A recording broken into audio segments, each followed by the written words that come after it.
Welcome to Breaking Down Bits, a conversation about great comedy bits with the comedians who wrote and performed them.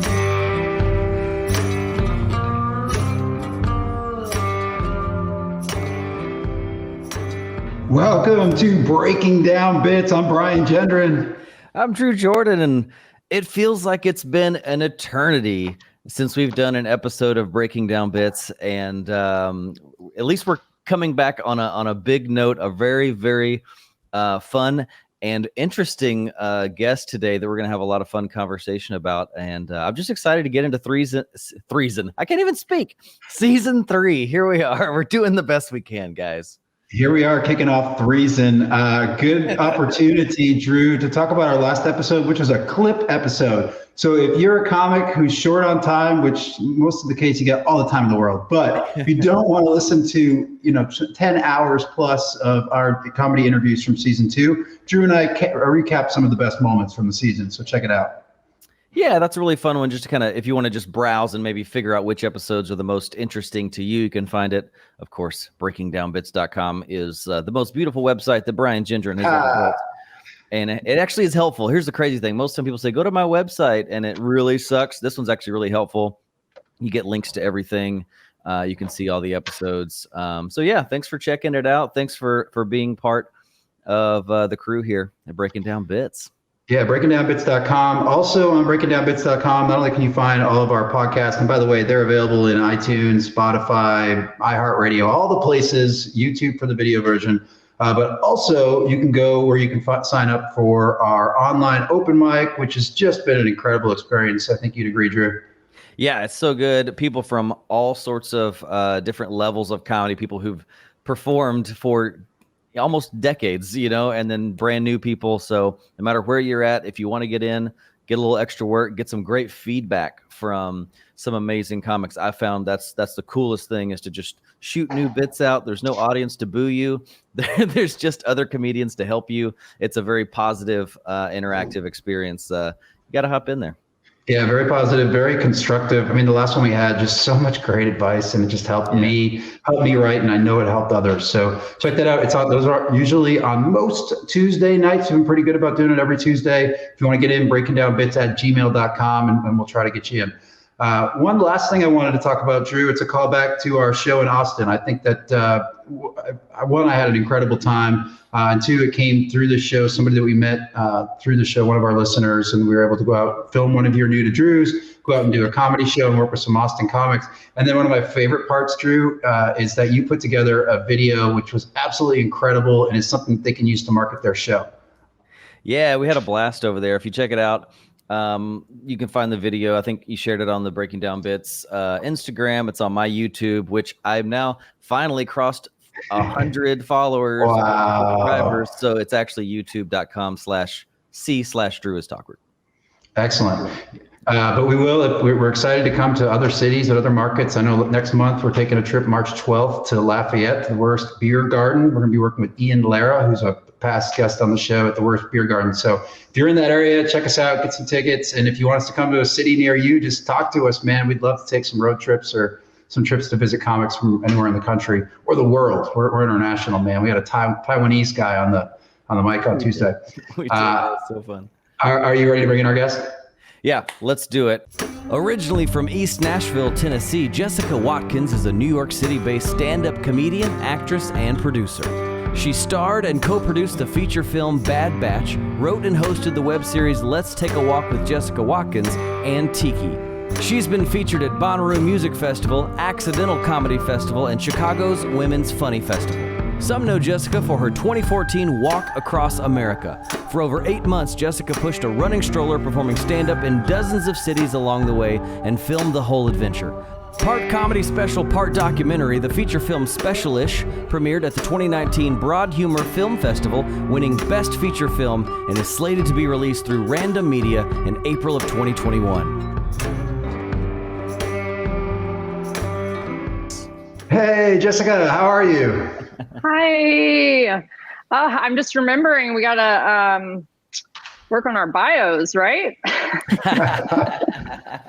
If everyone says that, we pull it and then they're like, oh, I haven't updated that in a very long time. No, I have, but it's always that struggle, right? You're like, do I write it like I'm writing it? Am I writing it like someone else is writing it? It's kind of fun. We in our open mic, I don't know if you heard us when we were talking up top, but we did that. We workshop bios. So we have the comics that come in and do our feedback mic, send us their bios, and that's part of what we work on. Oh, sounds terrifying.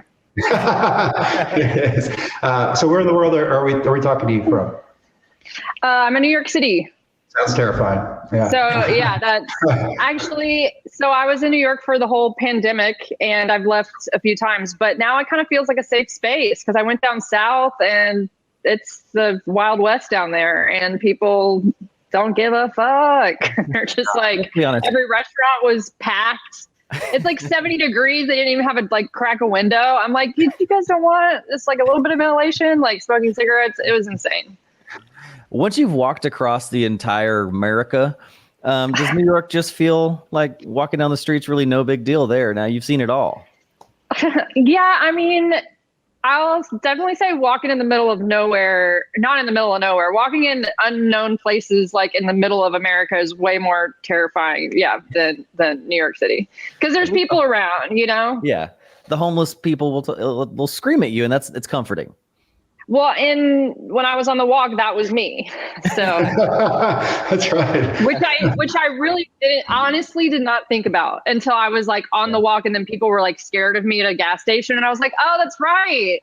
I am homeless, and I look crazy because I'm pushing a cart and there's not a baby in it. And I was like, how dare you? As a white woman, I have never been treated this way. No, it was like, oh yeah, people judge you based on how you look. I forgot. It seemed like, thank you for sending a screener. I was able to watch the documentary. It seemed like you kind of over time got over that fact that you were sort of this homeless, crazy woman pushing a cart. You're like, who cares? Which is great. Yeah, absolutely. Because no one cares, actually. I mean, you run into some people, but like no one cares.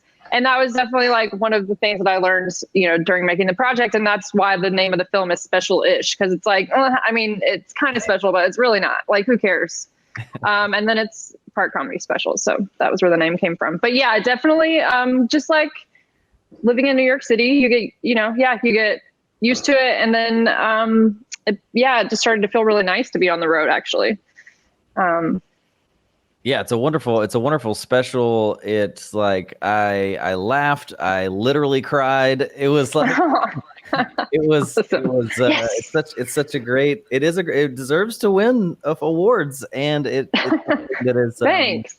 It deeply resonated, I think, for me because I don't know. There's that sense sometimes when you grow up in America, we have so many conveniences and there's so many things, and then to go like, am I really living? Am I really experiencing life? What's going on? And then we'll get into some of the comedy things that I really enjoyed and want to ask questions about later. But as a whole, just can't wait to see when this is released and support it, and excited to see Thanks. it. We'll experience it as well. Cool. Thank you. I had been living in New York for like 5 years when I started planning the walk. And I met this guy like 15 years ago in LA who's like he was just this really cool guy. And then someone was like, yeah, he walked across America. And it was like, my mind exploded. His name's Aaron Huey. Actually, he's like this kind of famous photographer now, but he did it when there was like no cell phones, and he did it in like 2 months or something. He had a dog with him. He carried a gun. It was a little different than mine. I was just like, please keep this sage, keep the people away. Sage, you're always ready. Yeah. Anyways, living in New York, trying to be a stand-up comedian, definitely a grind. And I just started reading it. I read this book called The Man Who Quit Money. I don't know if you guys have heard of that. It's a pretty good one. And it was very inspirational. Like it just it was basically how, it was very like a white person book. Cause it's like, if you just give in, like things will be provided for you. So, okay, we can't all live that way, but there's like some truth in that. And the idea definitely started to grow, and I just started to like talk to people about it and realize that people live like this. You know, people live off the grid, and there's this whole subculture of people hiking and biking and doing all kinds of adventures. And you, when you're in it, it gets all consuming. And then you just kind of remember that life is this series of different adventures, and we get so caught up, and sometimes we miss, I don't know, that things will end, and I don't know. It's just that it helps me. Yeah, it helps me with the kind of grander philosophies of life. But then, of course, I got back to New York, and I was, you know, you revert back to where you were before. Sure. And then you start planning like another crazy thing, you know, which I don't know what that is yet. I was like, ooh, more crazy things. This is good. Swimming across the English Channel. All right. So I think it could be something with swimming. I just started training for a triathlon, and swimming is the hardest part. Yeah, I ran a marathon, which made me think about your whole point. Nobody gave a shit. I was running, and it was virtual, you know, because the actual event. And I put the whole thing on, the bib and all that. And I'm like, surely people will cheer me on. Past hundreds of people, nobody gave a shit. So I'm with you on that. But yeah, I'm training for the triathlon now. I just got in the pool, and it's tough. Good luck. Thank you. I'm going to do I'm going to hot tub across America. And see there you go. Sounds like a very good one. I think maybe that's my adventure. I definitely, like, while I was walking, was visualizing things, and I would just kept visualizing it, like being in a pool with a cold beer. And like, I was just like, I can't wait to just be chilling in a pool with a cold beer. And now, like, every time that happens, I'm like, I envision this moment. It's like, okay, Jessica, everybody, it actually happens pretty often in normal people's lives. It's not the most crazy thing to imagine. Yeah, exactly. I'm like, you manifested this. It's another beer. Oh my God. There's six of them. It's crazy. Well, at least you have big dreams. That's what's important. Yeah. That's awesome. So go ahead, Drake. I was just gonna get you. We talked briefly just before. Now you're from Nashville, but tell us about your beginnings in comedy, where you started, and kind of where you, because obviously LA, New York, some good things must have happened for you to be kind of thriving in those areas. So tell us how you got into comedy and what was your start like? Well, yeah, I grew up in Nashville, and I moved to LA when I was 18 to go to acting school. So I went to the American Academy of Dramatic Arts to be a thespian, which is actually how I met the executive producer of the documentary. So acting school, I don't know what that really did for me, but it did make some cool connections and lifelong friends. Anyway, so I moved out to LA when I was 18, and I realized that I definitely wasn't like the leading lady type, and I was more of a character actor. And I started doing sketch and improv once I got out of school. And then you have to like depend on other people, and you know how that vibe is, you're like competing. And when it comes to like competing for attention, I actually like kind of fall back, I feel like. So I just like don't thrive in that environment, which is, I mean, it is what all that stand-up is, but you're doing it by yourself on stage. So after I did stand-up, I took like a stand-up writing, workshop in LA or something. And then we had like a thing at the Improv, when you finish your class, and it was just the funnest thing ever. And I was just so high from it. And like, I felt like my set went really well, and it was just like, oh, this is so much attention, just what I want. Impossible to be upstaged when you're the only one on the stage. Yeah, exactly. It all clicked. I had to keep narrowing it down. So then I decided to move to New York, because that seems like where you should start doing stand-up comedy, it's a really intense place to move and just try and break into comedy. I still don't know, like we were talking about Nashville earlier. Nashville, I would go back, and the shows would be so much funner in Nashville than they would be in New York, because that's just how New York comedy is. There's so many shows, and a lot of them are lightly attended. And in Nashville, there's 2, and there's a lot of people there, Yeah. So there's still a part of me that's like, I don't know if that was the right decision to move to New York, but I've been here for over a decade, and met so many cool other comedians out of it. And when I first moved here, I got this like a randomly the night before I was leaving, this friend of ours was like, "Where are you staying?" And I was like, "This place in Brooklyn."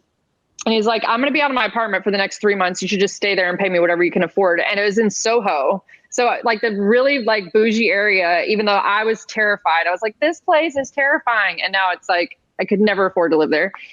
But it was right. I just like Googled comedy club, and it was right up the block from the Comedy Cellar, which I knew nothing about. And at the time, if you gave them your email address, they would give you a free ticket. So I would just change my email, like make a new email every day, and I would go to the Comedy Cellar. Sarah Watkins 1, Sarah Watkins 2. Yeah, exactly. And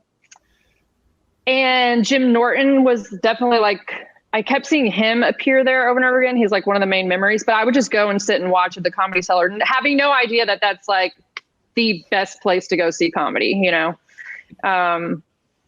But yeah, I feel like I was saying earlier, I'm kind of like the person to stand back a little bit and like see how things work. And like, I feel like that's been my being like doing comedy in New York is such an intense experience. And like, if you're not getting up 15 times every night and if you don't have any friends and you need to not have a relationship and like, you need to be pissed that you don't have kids yet. Like there's like layers, you know, you definitely have to have a drinking problem. There's lots of you need several roommates, you know, like if you have any form of comfort, people are like, you're not doing it right. And I really struggled with that. So this walk was like an idea where I could leave the city and go do something adventurous and cool, but still feel like I was pursuing the thing that I wanted to be doing and making some, you know, form of art around it, which also starting to do stand up in New York, people are like, this isn't art. Like, we're not artists. And people are like very against using that word. And it's taken me years to realize like, that's what I am. I'm an artist. Like, I'm not just a stand up comedian. I'm not just an actor. I'm not just a filmmaker. I don't know what my next projects will be like, but I made this one and this is like my art for that. So we've talked to a lot of the comics on the show, Past at the Cellar, been doing it the traditional way for a long time, and are great comics. So nothing to take away from them. But almost all of them had a period of vulnerability where they were like, look, we kind of missed the idea that we need to be creating something else. That we need to have some digital content, some video content out there. So I love it, one, that you took this into your own hands and decided to do a project like this to help you stand out and advance in a different way, because it is the new model. And two, I hope that people listening to the show find inspiration in that. And Drew and I talk about that quite a bit, because he does a short special called New to Drew, where he just goes out and has experiences. And that's where comedy can be found, in those experiences. Yeah. And so I'm just hoping I'm so excited to have you on the show, just to try to garner some of that inspiration amongst some of our listeners, because it really is. Forget the traditional route, because especially now things are changing more than ever, and go out and do these types of projects. And to keep, time. What is time, right? Okay, it's all an illusion. Just that I think it's all about longevity and just not get like, why I always say, I'm like, don't give up, or do. I'm like, okay, give up. Who cares? Like, no one cares. What am I trying to say? I'm trying to say that persistence, like just keep doing it. It's taken me so long to complete this film and finally get it out in April. And there were so many lulls where I just did not see where it was going. Even just like a month ago, getting all the final signatures and money together to distribute felt so intensely stressful. I didn't see how I was going to get to this excited point I am now. So I think it's also about just like pushing through, making yourself uncomfortable, and finishing something that you started, even if it takes 7 years to do. Yeah, that's something. Which is how long it's been from the inception or whatever. Right. Well, yeah, like you actually did the walk in 2014, correct? Yeah. That's when it happened. Yeah. So I do these short YouTube videos, and like, maybe a final video is like 12 or 13 minutes. and we shoot, for 2 or 3 hours for that. And just the process of just doing something as short form as that can be pretty exhausting and stressful. And you're like, keep this in, I can't imagine trying to do a full feature film with so many, like just the sheer number of decisions you had to make makes my stomach hurt. Yeah, it's really overwhelming. It could go on forever, and you have to stop at some time. And that's a part of it too. Like nothing's ever going to be perfect. I, till the very end, was starting to obsess over little parts of the film. And I was like, I just have to let it go. It's done. Like it's done now. Cause it could go on forever. Sure. I think it's also about like making decisions and sticking with them. And did you do a lot of the editing yourself, or did you have some friends that helped you do the edits? So it was a pretty like year-long, like working 40 hours a week with an editor process. So it was a full-time thing, and which when I first got back, we watched all the footage. This was with my first editor. And there's 300 hours of footage. So it takes just a month to watch that. And not only is it 300 hours of footage, but it's also like you on the side of a road, like sitting with a camera for like just staring off, like forgetting that the camera's on, where I'm like, can you say something? Can you do something? Can you tell us a story? Like show us around where you're at. But I'm just like staring. You're trying to direct yourself. In the past. Like I'm really looking back at the footage and I'm like, oh, but this was what I was going through in the moment. I wasn't manifesting like a, confessional style Housewives. Love the Housewives. They make an appearance in the film. I did watch Housewives inside my tent on the side of the road sometimes. Yeah. The little things. I forget what I was saying. Oh yeah. Well, just that I wasn't doing like confessional style, like today I saw a tractor or whatever. I was really trying to just be like real with the camera. And after walking 20 miles, it's really your only option actually. Like, I don't think you have energy to think about what you look like, or, there was some, just looking at my style, I was like, you couldn't have tried to look cool? Like, is that not something you could have done at the beginning? Have like this huge, like that was real, like yellow hat, yellow. You didn't have hair and makeup following you with their walking carts, right? Yeah. A lot of hair clips. Yeah, it makes it real. But you said two things that I thought were really important for comics is the stick-to-itness. Is that a thing? Anyway, so if you do something like that and you commit to something, follow through with it. And did you follow through? Because that is a huge undertaking. 300 hours of a lot of nothingness. That's wow. So getting over that hump must have been very challenging. But also, you mentioned funding. Do you mind if I ask how you funded it? Is it self-funded? Did you do any crowdfunding? How did you fund the project? So crowdfunding was actually a big inspiration for the project. So it was like, I wanted to go on an adventure. I wanted to quit my job waiting tables. I wanted to be able to do stand-up comedy, and I wanted someone else to pay me to do that. And so I figured if I came up with like a cool enough idea, crowdfunding had just started. I was seeing people raising $5,000, $10,000, $20,000. And then there were the occasional, we all know, we were there for it, right? Like you were buying like backpacks so you could put wine in or something. And people were like, whoa, this is crazy, Kickstarter. So the first Kickstarter, I raised $15,000, which it's not easy. And that's why it's kind of declined since then. I think everyone can do it, but you kind of have like your one window, which I learned when I did it a second time when I got back, which was even more difficult because, you just don't anticipate, obviously making a film is a really expensive endeavor. But when I started, after I'd actually completed the project, had all the footage, was ready to, it took me like a year after that it was like a depression that I went through, which I talk a little bit about in the film, but people kept warning me about the end. And then, something ends and you're just you get so lost. And so anyways, that was also a lesson, I feel like, for like metaphor for life and comedy and all these things. So then once I kind of got the ideas together for what I wanted and I was ready to film the special that, narrates through the film, I got backed by a production company, my friend Jesse Lida at Glasshouse Productions, and they became the executive producers of the film.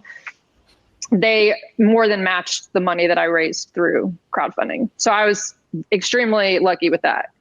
And I found editor Christine Simon through comedy friends that I know from Staten Island.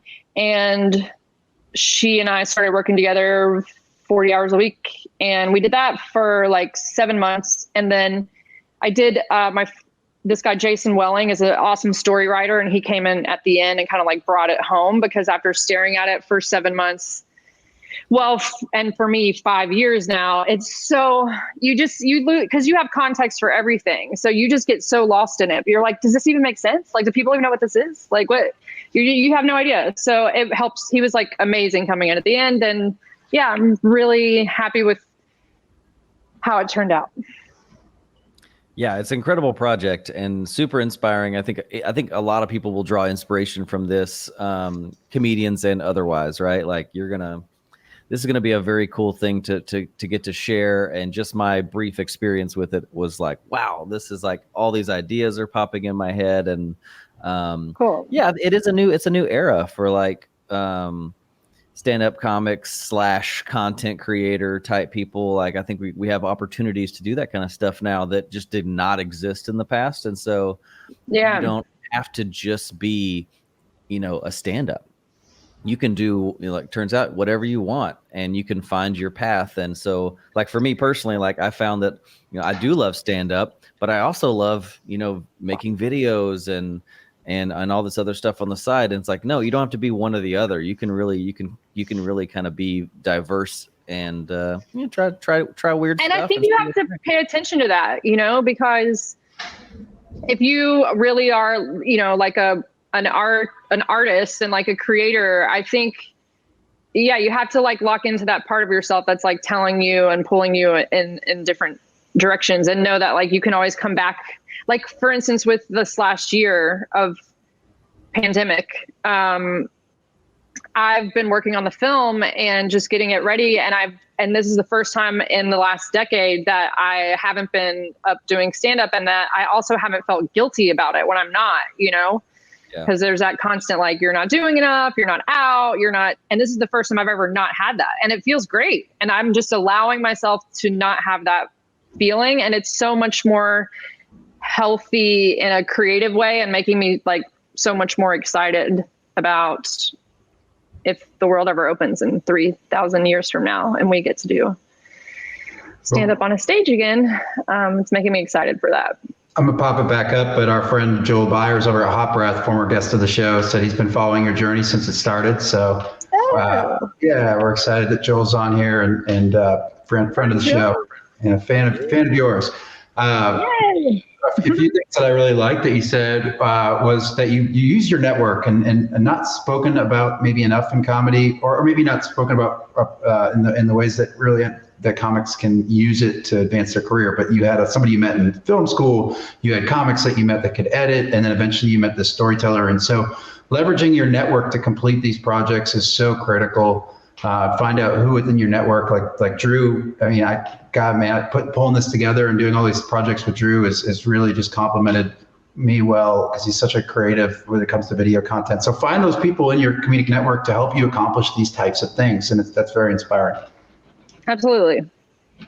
And even like for me, like literally on the walk, so many people I stayed with was through Facebook, because Instagram wasn't even really a thing then. And I had thousands of comedian friends, and I would just look and, not really friends, just we have other mutual friends. And I would just hit them up and be like, hey, can I stay with your aunt that lives in Kentucky or whatever? It's true. I mean, and that's the thing, like doing this show and doing the open mics and we interact with comics from all over the world. And so now we have friends or acquaintances, or however you want to look at it, around the world. And so however you're able to grow that network, and in your case, walking across the country, just helps you grow as a comic. And so all these things are such positives. And so, like I said, inspirational for other comics to pursue these types of projects. Yeah, we probably all have a friend with a dirty air mattress somewhere. Yeah. Absolutely. Do you guys want to kick off? We're going to watch a short segment of the documentary and the walkumentary. And it includes both stand-up and some of the footage to really get you an idea of sort of the sensibility of the film, and then we'll talk about it a little bit, okay? So I'm gonna set it up. It kind of sets itself up, so I'm just gonna go ahead and get it started.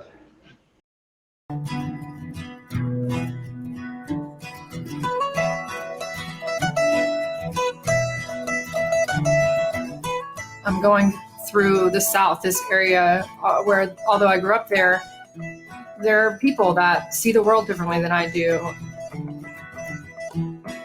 What were these people going to think of my comedy? The thing about the South is we care about the human life down here, so it's different. We're pro-life, so we care about the human life. We're against abortion, but we're for the death penalty. That's the thing. Against abortion, but for killing someone who might have killed someone else. I mean, by that theory, you should really be for my abortion, because that kid would have totally killed my social life. Am I right? Ladies, let's go out. Just kidding. I've never had an abortion. It's just a joke. Never had one, but I would have one, a little baby's heartbeat. Just not ready to have a kid right now. Too dark. Okay, so anyways, walking. It's the Bible Belt. It's very religious. Here I am telling some pretty questionable jokes. I went through a pretty solid Jesus phase when I was 16, which I think we can agree is the worst of all the phases that you can go through. But it sticks with you, and you see it. It sticks with you. Even in this last election, I would I asked myself, who would Jesus vote for? And the answer is no one. He can't. He's not an American. It's a common misconception in the South. Jesus is not an American. The South is weird, though, because I feel like people in the South would get more behind abortion if instead of saying aborting a fetus, we said deporting a fetus. They're really behind deportions. Like, no, it's not an abortion, it's a deportion. You see this baby enter my body illegally.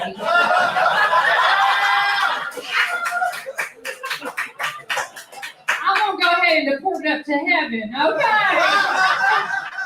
I just had to throw away that fear and caring what these people were going to think about me, and I was going to have to respond truthfully, no matter what it was, no matter what the subject. How you doing, Jessica? Hello, happy to be here. How the feet? You doing all right? The feet are holding up. Jessica's walking across the country doing stand-up comedy. Yeah, about that, I have a very crucial question that needs to be asked. Yes. During your walk across the country, how many times have you been raped and murdered? This was live on air. It was one of those moments where you had the chance to react, and I kind of said the thing that I wanted to say, and that felt different for me. No, I've been rape-free now for almost 10 years. But is it not scary? It's like anything else, I mean, it can be scary. Like, there are crazy people out there. Sometimes they do have guns. Most of the time, those are police officers, though. The way they talked about rape was as if it was something that hadn't crossed my mind. And the truth was, it was something that crossed my mind every day. It crossed my mind since it happened to me when I was 15. And I spent all the time since then trying to not think about it, not remember it. And the way to get beyond it is not to shut down or run away. It's to face things head on and to try and trust again.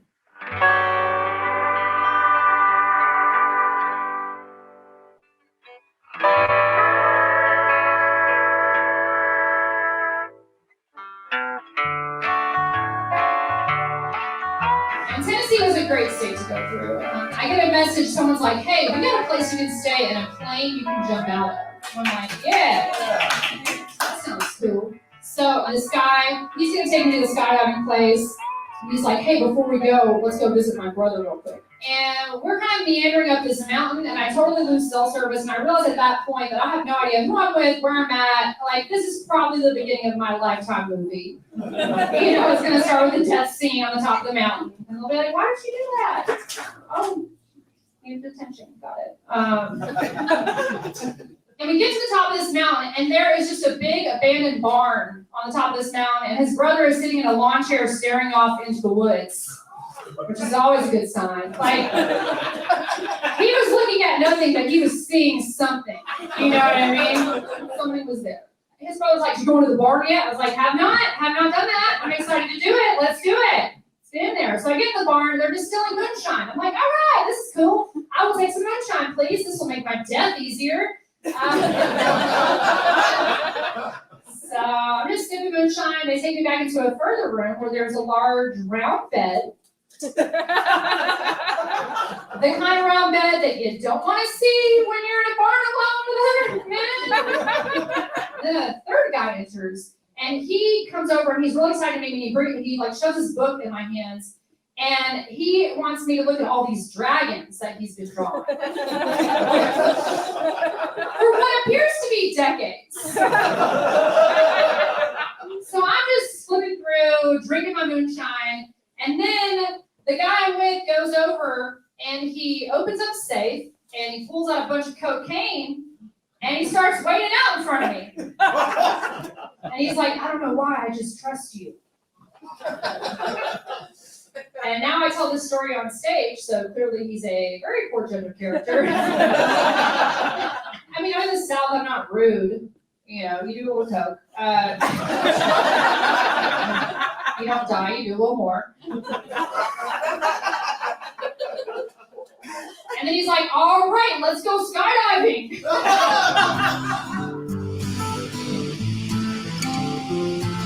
Do you have anything you want to tell your family? I love you. I'm sorry I never had children. Say bye.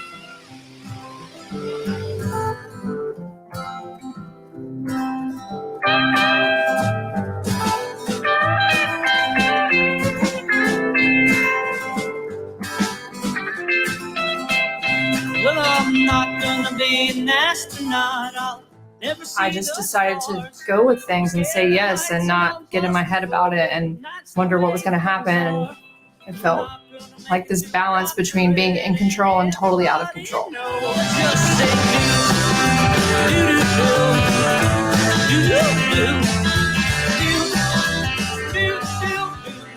In each of those moments where I gave in to the unknown or threw the plan out the window, when something really cool would happen, that feeling was almost like when I do stand-up.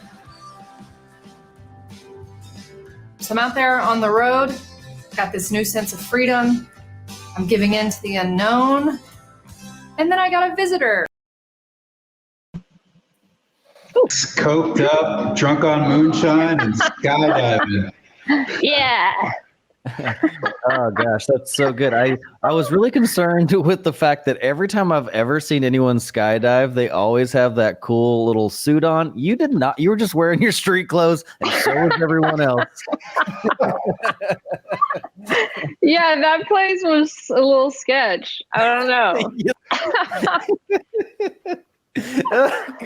The guy skydiving came to the recording that I did in Nashville of telling these jokes, and I didn't know he was there. And I've been telling that story for a while now, so I kind of forgot, that I've like turned it into this kind of dramatic telling, And after the show, he was like, Jessica, and he was like, he was like, I forgot about whoever drew the dragons, and I was like, yes, okay, I'm glad you remembered the dragon guy. Like that wasn't just in my imagination. He was like, that was so embarrassing, and I was like, no one knows it was you. And then he pointed, and he was there at the date, so he was like, that's me, the skydiving guy. And then I tell this story of how I was terrified and how he sold cocaine. Oh my goodness. So funny. I think the best part is when you're telling the story and you just don't know, as a viewer, you're not sure, you know, if you're used to watching comedy and stand up, you don't know what's real and what's kind of exaggerated. And then like all of a sudden there's the plane and you're like, oh God, this is really happening. This is not just a story. We're about to watch this girl jump out of a plane in her street clothes. Yeah, that was fun. So there's a lot to cover in here. Normally on the show we break down the comedies. We'll talk a little bit about the comedy. The first sort of section of this clip, you're somewhere in Tennessee, right? Not Memphis. Yeah, Memphis. Oh, it is Memphis. And well, in that clip, I don't know how we are doing it in the film. I forget, but yeah, I'm actually in Memphis there. Sure, and in this community, and near you put a footage of a Baptist church, and just to get a sentiment of who you're talking to, and you get into some abortion jokes, which are written very well. I love the tag, like "Let's go out." That's one of my favorite. Those little like tags, and then the baby's heartbeat. So, risky. Do you that little baby's heartbeat joke I wrote so long ago, and there used to be the Pit. There's this improv group or improv place called the Pit, and once a week they have this open mic that used to be ran by Mike Lawrence. And he was like, this is before he was nice to people. And so he was like the biggest, like hard ass. And he ran this mic, and depending on how many people came, you got like 30 seconds, and it'd be like 40, 50 comedians. And I remember telling that joke. I've never had an abortion, but I would have one in a little baby's heartbeat, and it like killed. And I won joke of the night. And I remember him being like, that was a really funny joke. And me being like, yes, nailed it, killing it. Cut to 10 years later, here we are. Still finally getting that joke in the world. But no, I was afraid people were going to kick me out of their homes at night once they realized that I wasn't just like walking for America, but it never happened. I think I performed at the Pit. I'm trying to find a picture here, make sure it was the Pit. There's a new one now. It's changed locations, I think, or I don't know if anything's, I don't know what's real anymore. What is real? One thing that we got to see, because we got a sneak preview of the show, we always talk about writing, and we always ask, like, how do you write comedy? And it seems like maybe, and this is something I'm struggling with in my own personal writing journey, it seems like you kind of cross a line. You get this opportunity to do a long set in New Mexico, and you are working through, I guess, changing from being like a setup punch comic and really working out I'm just going to start talking. I'm going to start telling stories. I'm just going to see what happens. Tell me about that. Like, did that work for you? Is that where you're at now? Like, tell me about switching and getting into that kind of thing, because I'm a guy who's always written kind of just stand up. I mean, just set up punchline kind of stuff. And I feel like I want to be more honest and more real and share more. What was that like for you to make that transition? Well, I mean, I think it's something that comedians have all experienced, at an open mic or something, right? Where something happens and you respond to it organically and it kills, and you're like, that felt so good. And you're trying to achieve that over and over again. And then you're writing, that's what a joke is, right? So I think at the beginning of doing stand-up, I think those jokes are really important, and crafting something and trying it in different ways and changing it and continue to tell that over and over again and make people laugh, I think is so important. But definitely for my trip on the road, I was kind of trying to do that at the beginning. I mean, how can you walk 20 miles and then I'm getting on stage and like telling these jokes that I've been telling for a while now, which ultimately, you know, some of them are in the film, which I'm so glad that they are, because, you know, it's jokes that I want in the world. But it was really hard for me at the beginning to like crack out of that, even though you'd think you'd have a lot to talk about. It's just, you know, jokes don't just come just because you're doing something interesting, which I found out in that New Mexico set. Yes. And so I think it's probably being okay with bombing and like being okay with the failure of it, which I feel like is something I'm still working out for myself. I'll be excited to get on stage again after we've had so much downtime, because I think that ability to, I don't know, there's something about, being in the moment, being yourself, and just like talking to the audience that I feel I have definitely a stronger grasp on now than I did when I started the walk. But there's a comfort level there that it's just difficult to break out of. You think that, you know, it does kind of help to change things up. Like I always know whenever I leave New York and go to set somewhere else, you're changing things up. It's just a little bit different energy. But ultimately, if you're just telling the same jokes over and over and not like allowing yourself to break out of that, it's not going to matter where you're doing them or who the jokes are for. So I think it's another one of those things about like, it's not going to be perfect. So just try it, sort of thing, and be okay with sucking. Right. I think that's the thing. That's the weirdest thing about stand-up. I think that it seems to come out every time we talk about writing.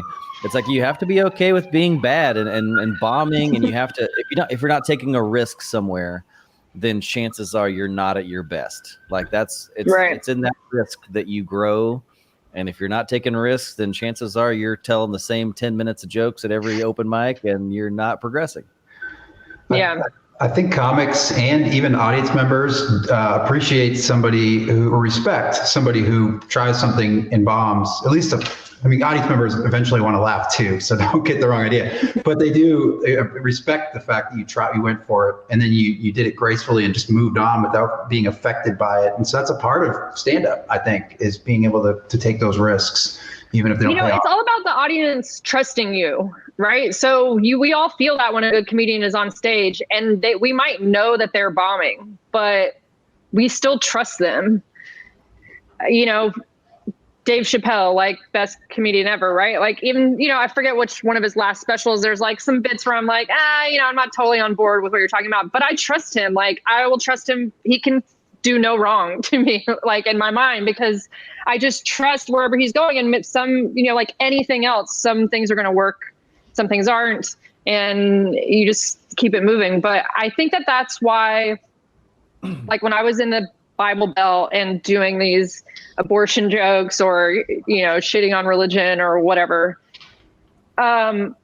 these people definitely did not agree with what I was saying all the time, but the vulnerability that you give by still like telling them, even though how that people, I don't know, like people open up to that, they respond to that, and they laugh. And ultimately, if someone is seeing stand-up, you think in theory they at least have some sort of, open-mindedness somewhere. Like I think any joke can be funny, it's just how, even if, it might be like not your wheelhouse. And it's all about trusting the comedian, I guess.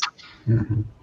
The story, I think one thing about the way that maybe it's the storytelling tips that really started to resonate. Maybe it's like, I think the way that you kind of do the joke with the dragons, it's like you're setting it up and you're progressing the storyline, and then you're finding the perfect little moments to put in the little punches, the little jokes. So there's still a setup and punch there, but you're just moving it along nicely. So the audience is getting little pops of laughter, but you're doing such a great job of it's like a Mike Birbiglia type thing, sort of kind of, like he's telling a story, but there's laughs constantly in there. And I think that's a cool strategy and a cool style that people really appreciate. And Plus now you have like 8 months of crazy stories to tell walking across the world, America. Yeah, it's true.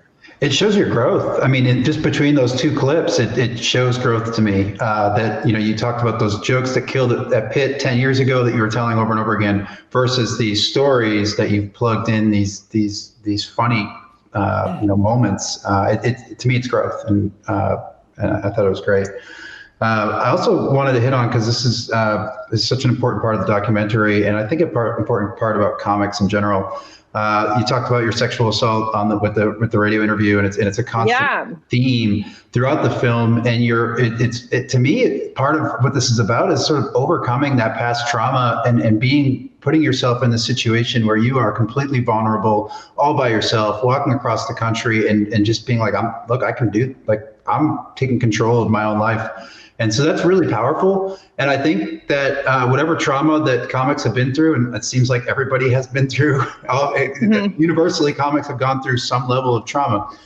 This is a good inspiration as well in a way to face that and find a way to face that, and then do it while telling jokes and while all of us find, I think, sort of therapy in comedy. And I appreciate you being very vulnerable in the film, and it really, like Drew, it's probably some of the parts that pulled the tears out of Drew and made it very real, and just one of the things that just kept me on your side and really attached. I had an emotional attachment to the film, so I thought that was really well done as well. And congratulations for putting yourself through that and overcoming that. Thank you. Yeah, it wasn't always sure that was going to be part of the film, which in hindsight is pretty crazy, because it's to me now such a huge part of the film. And, that radio interview was just always there, where these guys, and they're great guys. They're just joking around. But the thing is, in their head, they thought it's so unlikely that I would be raped, when in reality, like, that's so many of not just women, but so many people's reality of different types of assaults. Like, that's a fear that people live with all the time. So I think that's kind of where I was going with when people would ask me, which I think this is in the film too, when people say, like, aren't you scared? It's like, yeah, but aren't we all scared? Like, we look at where we're living. Like, look at this world. Like, I don't think that I did anything. It's kind of like the "what were you wearing" thing. I don't know. I just felt like,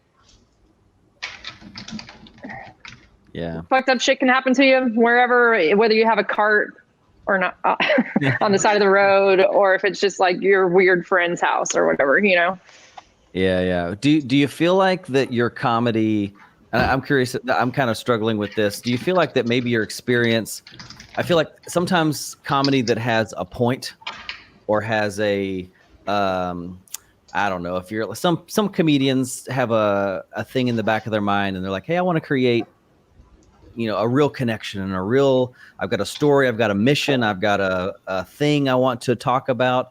And if you're not just focused on getting laughs, sometimes people look down on that. What's your philosophy in the back of your mind? Is there part of your comedy that is about helping other people kind of release their tragedies and the stuff that they've gone through? Is that in your mind at all, or is it just jokes?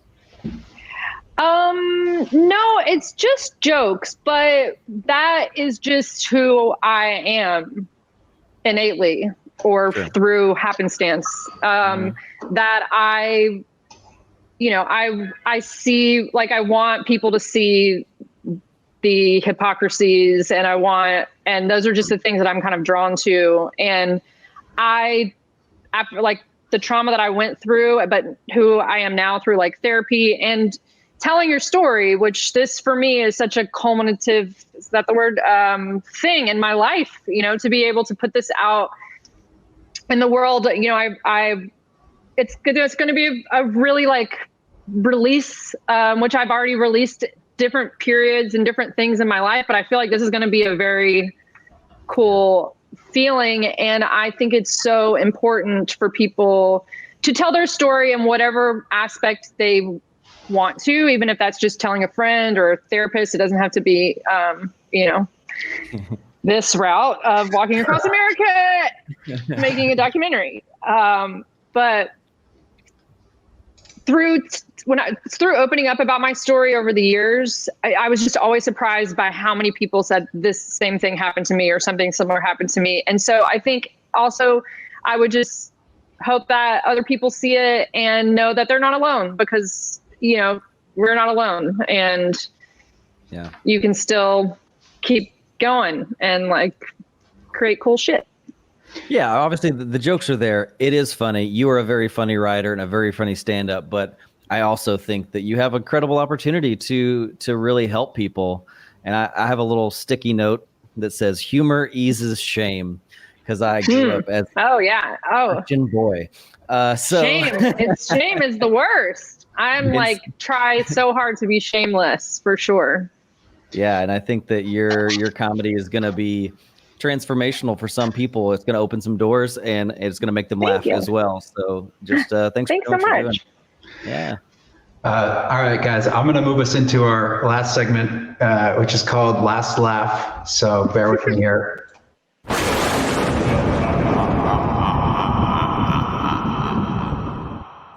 Drew, I've got to change that. All right, so here's how it works. It's really creepy. It is. So the idea is this is your comedy legacy. Okay, so you get to leave behind one joke as to which be remembered by. So here lies Jessica Watkins. What would be a joke that's on YouTube still? I forgot I was supposed to be thinking about this. I mean, I guess I'm just going to have to, the only one that would fit would be the little baby's heartbeat. So I think I'm just going to have to go with that. Circle of life. Yeah. Very good. I was thinking about the one where the guy's like, no, I packed the parachutes. Yeah. Oh my God. Depends how you go, I guess. Maybe it will be drunken high in street clothes. Skydiving. Let me throw up your website, because I think we don't have a release date quite yet, but I imagine they can get it from your website when the film will be released. Yes, it's going to be coming out in April. I just don't have the exact dates, but perfect. That's right around the corner. In April. And it's right around the corner. JessicaWatkinsComedy.com. JessicaWatkinsComedy.com. You've been it's been such a pleasure to have you on the show, and thank you guys for having me. I love the doc. Honestly, if I didn't like it, I would check out, and you have me captivated the whole time. So awesome. Can't recommend this enough to comics and people alike. And best of luck on your next.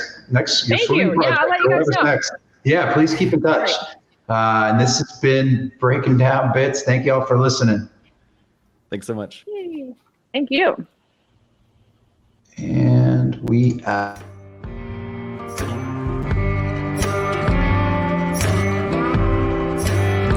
Thanks for listening to Breaking Down Bits. You can keep in touch or get more when you follow @BreakingDownBits on social media, visit the website breakingdownbits.com, or shoot us an email at breakingdownbits@gmail.com.